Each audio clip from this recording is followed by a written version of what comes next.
خطأ من الذكاء الاصطناعي كلف جوجل أكثر من 100 مليار دولار.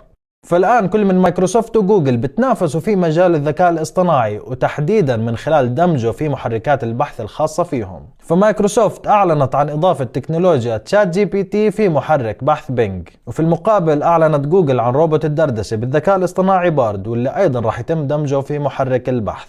ولكن في الفيديو الترويجي اللي نشرته جوجل لروبوت الدردشة بارد تم اكتشاف خطأ في الإجابة عن السؤال اللي تم طرحه عليه. فعند سؤاله عن إنجازات تلسكوب جيمس ويب واللي تقريبا تم تفعيله العام الماضي، كان أحد الإجابات إنه التقط أول صورة لكوكب خارج النظام الشمسي، وهذه المعلومة خاطئة. فأول صورة لكوكب خارج النظام الشمسي تم التقاطها في عام 2004، وهذا الخطأ على ما يبدو أثار مخاوف المستثمرين اللي قاموا ببيع أسهم شركة جوجل بشكل كبير، وبالتالي انخفضت قيمتها بأكثر من 100 مليار دولار حتى الآن. احكوا لنا في التعليقات وين بتشوفوا مستقبل الذكاء الاصطناعي.